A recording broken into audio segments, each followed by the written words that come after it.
Bonjour à toutes et à tous, ma team Kiefer, j'espère que vous allez bien. Aujourd'hui pour cette nouvelle vidéo, on se retrouve pour le résumé complet de l'étape 4 du Tour de France 2022 qui reliait aujourd'hui Dunkerque à Calais. Voici le profil auquel étaient exposés les coureurs aujourd'hui. 171,5 km, reliant donc cette fois deux villes françaises. C'est la première étape en France, après les trois étapes avec celle partant vendredi à Copenhague et les deux autres étapes samedi et dimanche au Danemark. On a eu la journée de repos hier et donc là c'est parti pour le résumé de cette étape 4. Et bien sûr, à partir de maintenant, tous les résumés de chacune des étapes seront disponibles sur la chaîne YouTube. Donc c'est parti.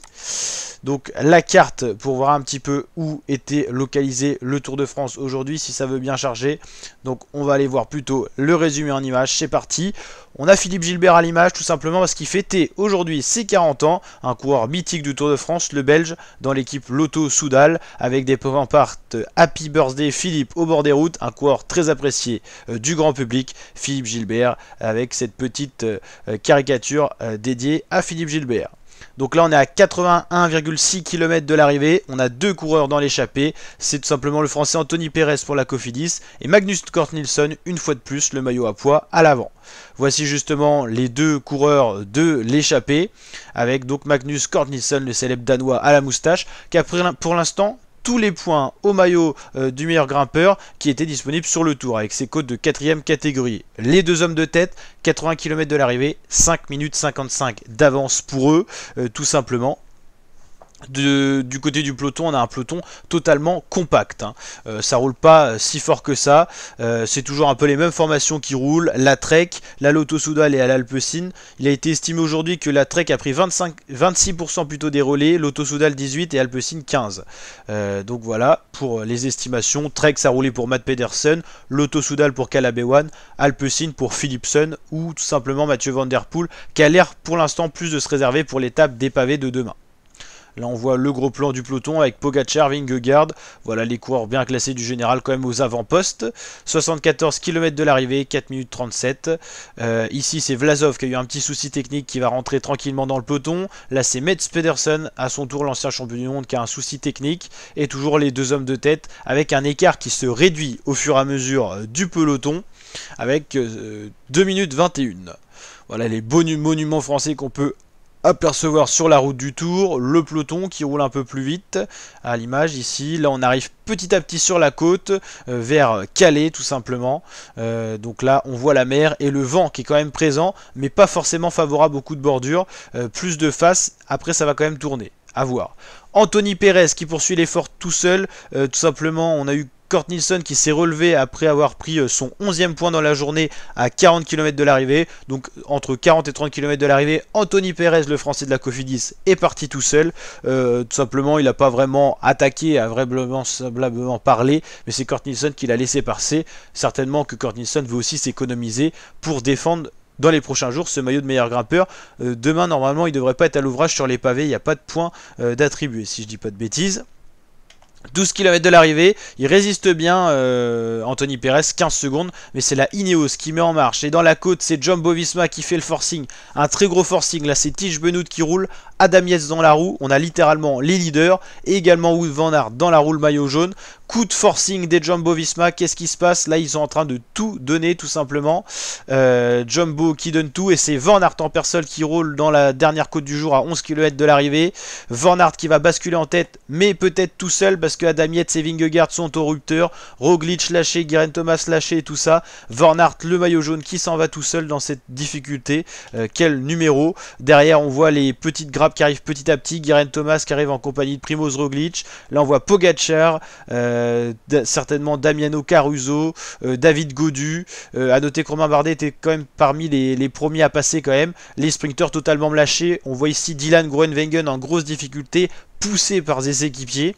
Là, on voit tout simplement Wout van Aert qui a 10 secondes à 10 km de l'arrivée. Le Belge, le puncher, l'homme à tout faire est parti tout seul. Le groupe Groenewegen qui ne reverra certainement plus jamais le pelon peloton de tête, le premier peloton, et Van Aert qui est parti tout seul. Ici on a certainement Yates et Vingegaard, un peloton qui essaye de se reconstituer, c'est compliqué, mais ça se reconstitue petit à petit pour lancer la chasse derrière Wout van Aert. 3 km de l'arrivée, 26 secondes pour Wout van Aert, c'est très bien parti pour le coureur belge, tout seul à l'avant, le maillot jaune qui a pris la fugue du peloton.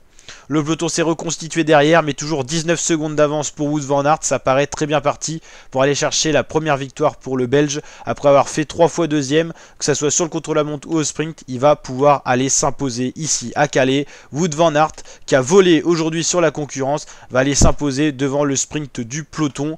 Wout van Aert qui vole, et oui, sa célébration veut tout dire.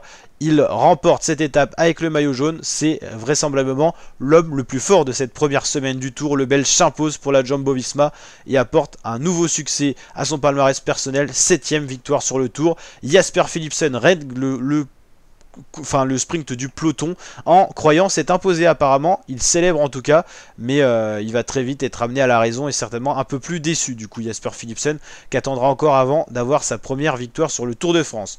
Voici la map du jour, le départ à Dunkerque, l'arrivée à Calais avec les différentes difficultés au programme, où Kort Nielsen a pris tout simplement les 5 premiers points attribués. Seulement cette côte là, c'est Wout van Aert qui allait chercher le point.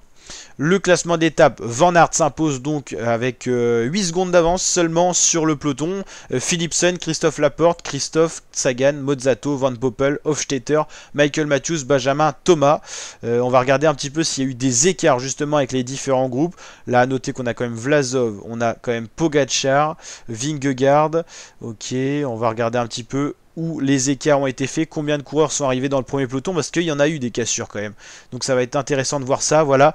Donc dans le premier peloton, on a eu tout simplement 113 coureurs. Après, voilà, à partir de Cyril Lemoine, il y a eu cassure. Yon Izagirre a perdu du temps. Il pouvait être leader de la Cofidis. Ça sera peut-être le français Guillaume Martin du coup. Voilà, Dylan Groenewegen n'a jamais réussi à réintégrer le peloton, c'est bien ce qu'on pensait d'après les images qu'on a pu voir. On n'a pas l'air d'avoir de leader, et là on n'avait pas tout le classement, donc on va recharger la page. 142 coureurs qu'on avait, on va checker ça s'il y en a un peu plus maintenant. Hop, pour voir toujours l'identité des coureurs, voilà, qui sont arrivés avec du retard. Giulio Ciccone, donc il ne sera pas du tout leader pour la Trek, pas de leader sur ce Tour de France du côté de la Trek, Segafredo. Marc Hirschi, ok, Matej Mohoric, Luke Rowe, bon là il n'y a pas de surprise. Kort Nielsen, le maillot de meilleur grimpeur. Quinn Simmons, Anthony Turgis, Marcus Bia, ça c'est tous les coureurs qui sont tombés ou qui ont été un peu touchés dans les dernières dans leurs dernières étapes, qui arrivent avec pas mal de retard, donc pas de changement réel pour les favoris au classement général. On va voir justement Wout van Aert conforter son maillot jaune avec 8 nouvelles secondes plus les 10 secondes de modification.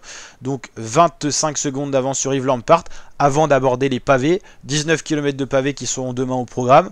On va retrouver bien sûr la présentation de l'étape parce que ça c'est une étape importante. Pogacar 3ème pour le moment. Pedersen, Van Der Poel, Vingegaard, Roglic, Yates, Kung, Pidcock.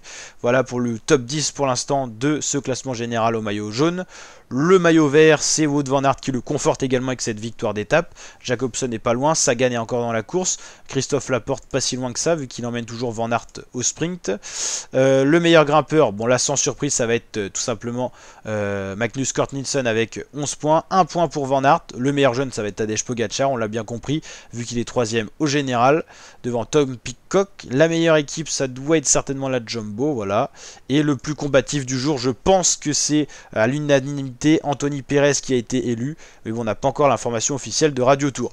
En tout cas, n'hésitez pas à liker la vidéo si ce résumé vidéo vous a plu, à vous abonner, activer la cloche pour suivre le Tour de France sur ma chaîne YouTube, ainsi que toutes les vidéos résumées d'étapes. Et je vous dis à très bientôt, team, pour de prochaines vidéos. Ciao, ciao.